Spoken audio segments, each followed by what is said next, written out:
In celebration of the release of Pixar's 20th full-length feature film this summer, The Incredibles 2, we felt that there's no time like the present to take you on a tour through the Pixar back catalogue, a history that spans, would you believe it, 34 years this year. Yes, over this series of reviews we'll be taking you through our thoughts on the Pixar short films in a ranking video. We'll be sharing with you our favourite Pixar characters of them all.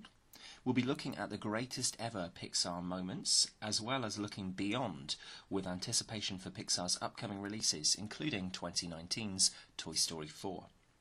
Of course, on top of all that, we'll have individual reviews for each of the full-length Pixar films, leading up to our review of The Incredibles 2 in July. Let's begin here with Toy Story. After a number of years developing animation techniques and deploying groundbreaking visuals in short vignettes, the team at Pixar decided to develop further the ideas that were evidenced in their infancy in their short film of 1988's Tin Toy into Toy Story, the first fully computer-generated animated feature. Toy Story came in the mid-90s, where special effects were beginning to dominate blockbuster films, and from the get-go, Pixar launched audiences into a nuanced, quotable, groundbreaking environment with characters we've grown to love and a story arc we've come to cherish. When we start the film, we see young Andy mid-game with his toys in his room, with Mr. Potato Head as the villain trying to raid the saloon. Sheriff Woody comes to the rescue and wins the day. It's this childhood innocence and sense of fun that are the beating heart of the Toy Story saga, and this very opening cleverly foreshadows what we'll see at the opening of the third film. We're introduced quickly to Randy Newman's beautiful score and accompanying soundtrack to the film, with the poignant "You've Got a Friend in Me" performed by Newman himself in the carefree manner of a child interacting with their beloved toys, to the devastating "I Will Go Sailing No More" that accompanies Buzz's realisation later in the film. For the mid-90s, and considering how far computer technology has advanced over the intervening years, Toy Story looks fresh, full of vitality, an overload of colour and detail. Though the premise of toys coming to life behind humans' backs was not a unique idea at this stage, it's done here with such panache that you don't really care. The incredible voice cast breathed life to all of our favourite characters. Tom Hanks' sincerity and self-deprecation make him the ultimate Woody. Don Rickles is perfectly sarcastic and sassy as the no-nonsense Mr. Potato Head, and Wallace Shawn shines as Rex, whose insecurity as a dinosaur is brilliantly subversive. Within the opening 5 minutes, you feel as if you know these characters inside out, which is the beauty of Pixar. There's plenty for the adults to enjoy as well as the kids. These toys have meetings about plastic corrosion awareness and moving buddies, which will go over the heads of the younger audiences, but for which their mums and dads can raise a smile. There's also a moment where Buzz Lightyear arrives and some of the toys are explaining where they came from. Rex intelligently claims that he is from Mattel, or a smaller company that took Mattel over in a leveraged buyout. There are plenty of nods and winks to toy companies and retailers to come in this trilogy. The thing that stands out particularly from Toy Story as opposed to a lot of the other Pixar main features is the amount of humour, usually at the expense of other characters.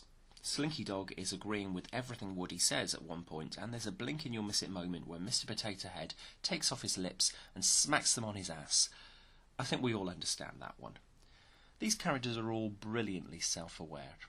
Also funny are the cutaways. Woody reassures the rest of the toys during Andy's birthday party that the soldiers aren't lying down on the job, as we then cut to the toy soldiers on the ground having been kicked aside by Andy's mum. There are so many little moments of astonishing detail in the animation. The first big one is the titles of Andy's books on his shelf behind Woody in the toys' meeting scene. The titles are all those of preceding Pixar short films. Tin Toy, The Adventures of Andre and Wally B, Knick-Knack. This shows ingenuity from a company who are essentially proud of their work and want to show it off, even if subliminally.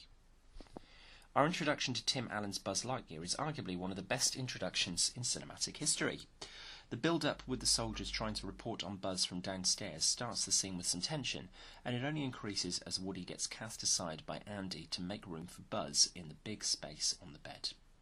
We've had anxiety, happiness, curiosity, excitement and rejection in the first 15 minutes of this film.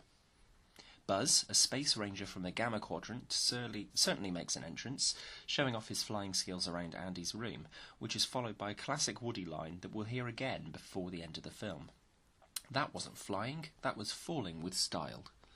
Woody has laser envy, according to Mr. Potato Head in another little adult-friendly joke, and Woody is so incensed with Buzz that he can't say the word he's searching for because there's preschool toys present.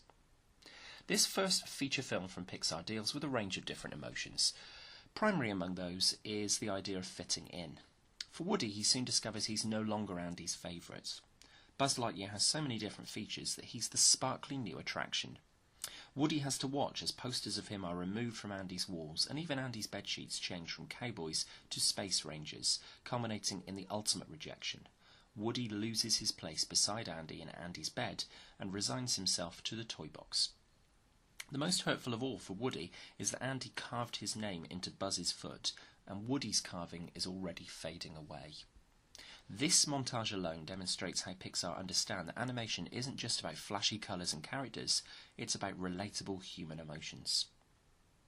Sid, the antagonist of the story, is another perfectly realised character, the torturer of toys, the antithesis to Andy, who protects toys and plays with them affectionately, and his comeuppance in Woody's elaborate plan towards the end of the film is brilliant. There's a nice message here for kids to actually take care of their toys and play nicely with them. Thankfully, the message isn't thrown in our faces. For a film with memorable scene after another, the Crawford-Clark close-up standout scene has to be Buzz, in recognition that he's only a toy, aiding Woody in getting themselves in the air on the rocket and flying high to reach the car, back into Andy's arms. Randy Newman's score swells. We get a repeat of the line, this time from Buzz, that the flying is falling with style, and all of the toys are back with their owner. How do you top Toy Story? With incredible difficulty is the honest answer. Pixar knocked it out the park for their first feature film. It's funny, it makes you think, it has characters you care about, and the clarity of the animation is breathtaking throughout. There really is nothing wrong with Toy Story, so naturally, it's essential viewing.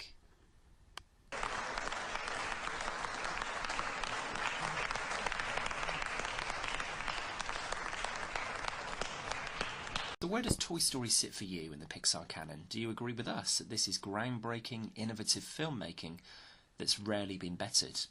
Whatever your thoughts, please share them with us below in the comments. You can find Crawford-Clark Close-Up on Facebook and Twitter, or you can drop us an email, crawfordclarkcloseup@gmail.com, and let us know what you think of the channel and what you'd like to see us review in the future. Stay tuned, as we've got a whole host of Pixar reviews to come as we count down to the release of The Incredibles 2 this summer. Up next is our review of the second full-length feature, A Bug's Life. Thanks for watching, and until next time, that's a wrap.